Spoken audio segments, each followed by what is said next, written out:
Hello viewers, আজকে আমি আপনাদের মাঝে শেয়ার করব আসলে ধান গাছের মাজরা পোকা বা পাতা মরানো পোকা আক্রমণ করলে কীভাবে আপনারা দমন করবেন এবং কী কীটনাশক প্রয়োগ করে আপনারা এই পোকাগুলোকে নিরাময় করবেন।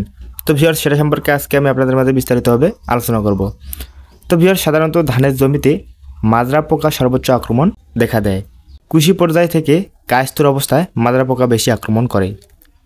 শীষ আসার পর আক্রমণ করলে শীষ শুকিয়ে যায়। তো ভিউয়ার্স, আক্রমণ করলে কিন্তু শীষটা একবারে শুকিয়ে যাবে, ফলে একে সাদা শীষ বা মোরা শীষ বা হোয়াইট হেড বলে, যা হাত দিয়ে টান দিলে সহজে উঠে। তো ভিউয়ার্স, এই লক্ষণটি আপনারা দেখতে পারবেন যদি মাজরা পোকা আক্রমণ করে। তো ভিউয়ার্স, সাধারণত এটাকে মাজরা পোকার আক্রমণ বলে।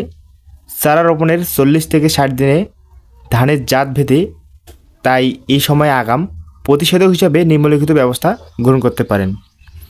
তো ভিউয়ার্স, প্রাথমিক অবস্থায় আপনারা কি করবেন, আসলে কীভাবে আপনারা এগুলোকে দমন করবেন। তো প্রাথমিক অবস্থায় আপনাদের করণীয়, জমিতে অতিরিক্ত ইউরিয়া সার ব্যবহার করবেন না। নিয়মিতভাবে ক্ষেত পর্যবেক্ষণের সময় মাজরা পোকার মদ ও ডিম সংগ্রহ করে নষ্ট করে ফেলতে হবে। ক্ষেতের মধ্যে ডালপালা পুঁতে পোকা খেকো পাখির বসার সুযোগ করে দিতে হবে।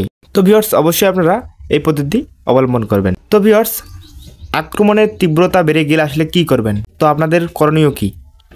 তো ভিউয়ার্স, ধানের জমিতে শতকরা 10% মোরা কুশি অথবা 5% মোরা শীষ পাওয়া গেলে অনুমোদিত কীটনাশকসমূহ, যেমন মাজরা পোকার দমনে কীটনাশকসমূহ এসিটামিপ্রিড 3% প্লাস কারটাপ 92% গ্রুপের যে কোনো কীটনাশক প্লাস 48 ইসি ক্লোরোপাইরিপস 48% গ্রুপ প্রয়োগ করা যেতে পারে, যেমন এসিপ্রিড প্লাস 95 এসপি, করটাপ্রিড 95 এসপি, বাতির 95 এসপি, বোল্ট এক্সপার্ট 48 এসপি, সানটাপ 50 এসপি।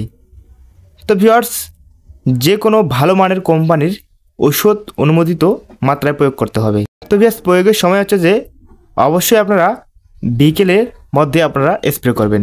তো ভিউয়ার্স, 33 থেকে 50 লিটার পানি 3 ট্যাঙ্কিতে অনুমোদিত মাত্রায় প্রয়োগ করতে হবে। তো ভিউয়ার্স, এই পদ্ধতি অবলম্বন করলে কিন্তু আপনাদের ধান গাছের মাজরা পোকা বা পাতা মরানো পোকা খুব সহজেই দমন করতে পারবেন।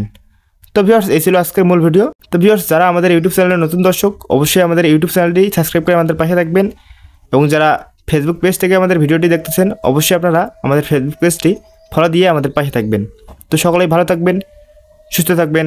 ধন্যবাদ সবাইকে।